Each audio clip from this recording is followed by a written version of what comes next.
Dalam nama Bapa dan Putra dan Roh Kudus. Amin. Allah yang berbelas kasih, sabdamu adalah terang dan pelita hidup kami. Bimbinglah kami dengan Roh Kudusmu untuk mendengarkan dan merenungkan sabdamu. Dengan daya Roh Kudusmu itu, bukalah telinga dan hati kami untuk mendengarkan sabdamu. Terangilah budi dan hati kami untuk memahami sabdamu. Jernihkanlah hasrat dan jiwa kami untuk meresapkan sabdamu. Doronglah kehendak dan tekad kami untuk mengamalkan sabdamu dalam hidup dan perutusan kami sehari-hari. Amin.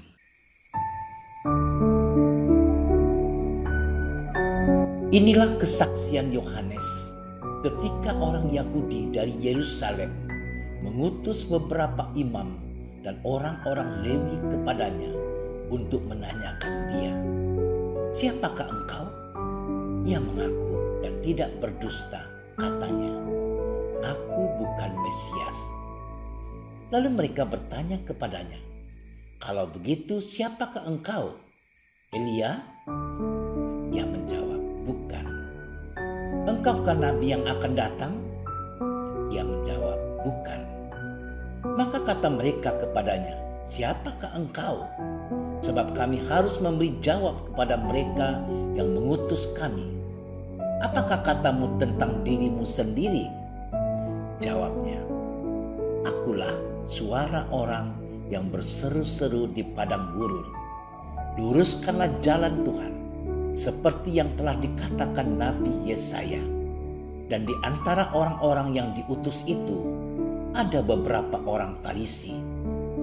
Mereka bertanya kepadanya, katanya, "Mengapakah engkau membaptis jikalau engkau bukan Mesias, bukan Elia, dan bukan Nabi yang akan datang?" Yohanes menjawab mereka, katanya, "Aku membaptis dengan air, tetapi di tengah-tengah kamu berdiri Dia yang tidak kamu kenal. Itu Dia yang datang kemudian daripadaku. Membuka tali kasutnya pun aku tidak layak."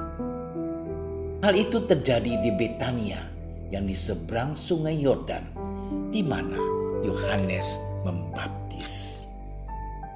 Demikianlah sabda Tuhan. Saudara-saudariku yang terkasih, hari ini gereja menawarkan kepada kita 3 tokoh yang sangat inspiratif. Pertama, Yohanes Pembaptis. Kedua, Basilius Agung. Ketiga, Gregorius Nazianze. Ketiganya telah menghayati salah satu keutamaan hidup Kristiani yang tidak rugi untuk kita teladani, yakni hidup yang berpusat pada Kristus. Pertama, Yohanes Pembaptis. Kita mengenalnya sebagai sosok yang rendah hati. Kedatangannya adalah untuk menyiapkan jalan bagi Tuhan. Demikian nubuat Zakaria ayahnya.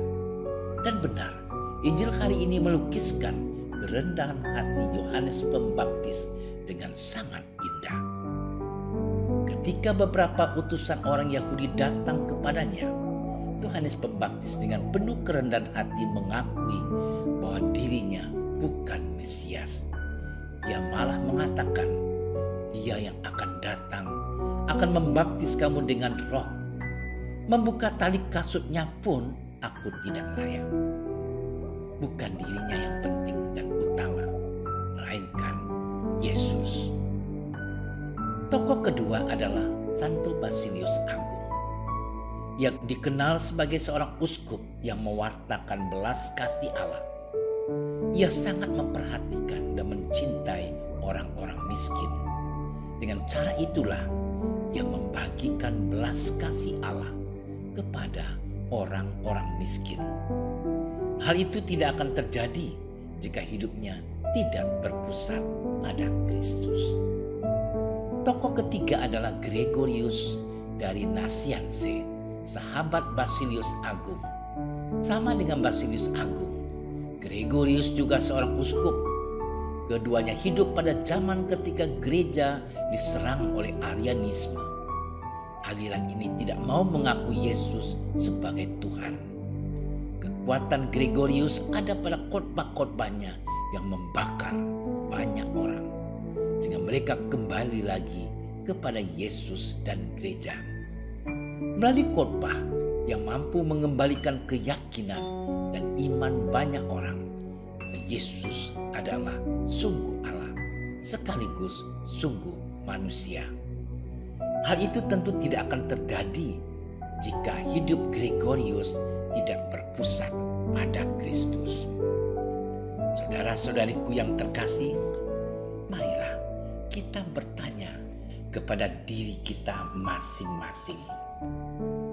Sudahkah kita menjadi pribadi yang rendah hati seperti Yohanes Pembaptis?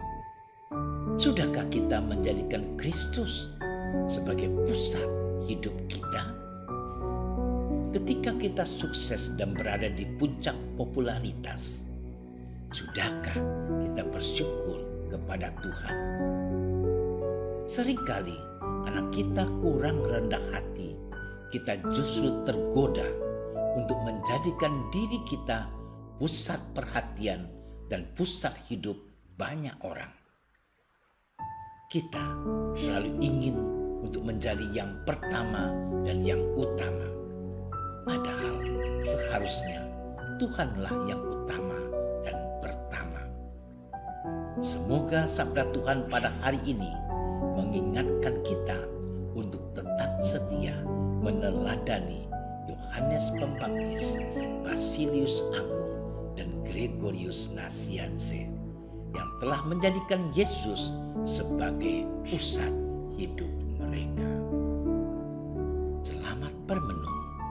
Tuhan memberkati. Ya Tuhan, tolonglah kiranya kami untuk menjadi pribadi yang rendah hati dan menjadi pribadi yang sungguh berpusat padamu. Semoga melalui karya sederhana kami, Engkau menjadi semakin besar dan kami semakin kecil. Engkaulah yang utama dan pertama dalam hidup kami. Engkaulah Tuhan dan Juru Selamat kami, kini dan untuk selama-lamanya. Amin. Kami berdiri di hadapan-Mu, ya Roh Kudus, pada saat kami berkumpul di dalam nama-Mu. Bersama-Mu sendiri yang membimbing kami, membuat diri-Mu nyaman berdiam di hati kami. Ajarilah kami jalan yang harus kami tempuh dan bagaimana kami harus mengikuti jalan itu. Kami lemah dan berdosa. Jangan biarkan kami mendukung kekacauan. Jangan biarkan kebodohan menuntun kami ke jalan yang salah. Jangan pula keberpihakan mempengaruhi tindakan-tindakan kami.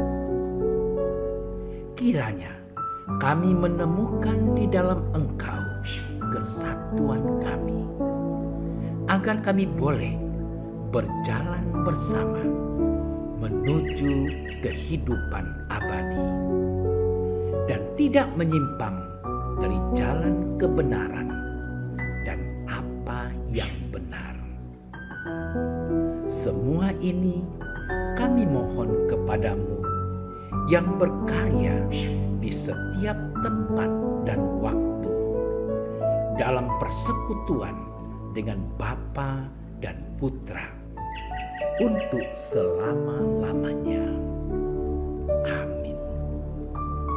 Bapa kami yang ada di surga, dimuliakanlah namamu. Datanglah kerajaanmu, jadilah kehendakmu di atas bumi seperti di dalam surga. Berilah kami rezeki pada hari ini, dan ampunilah kesalahan kami, seperti kami pun mengampuni yang bersalah kepada kami. Dan janganlah masukkan kami ke dalam percobaan, tetapi bebaskanlah kami dari yang jahat. Amin. Salam Maria, penuh rahmat, Tuhan sertamu. Terpujilah engkau di antara wanita, dan terpujilah buah tubuhmu Yesus. Santa Maria, Bunda Allah, doakanlah kami yang berdosa ini, sekarang dan waktu kami mati. Amin. Kemuliaan kepada Bapa dan Putra dan Roh Kudus, seperti pada permulaan, sekarang, selalu, dan sepanjang segala masa. Amin. Dalam nama Bapa dan Putra dan Roh Kudus. Amin. Terima kasih sudah menyaksikan renungan hari ini. Jangan lupa like, subscribe, dan aktifkan tombol loncengnya agar Anda yang pertama mendapatkan notifikasi updatean renungan harian dari Komsos Keuskupan Padang, dan bagikan ke sosial media agar saudara-saudara kita dapat mendengarkan dan merenungkan firman Tuhan.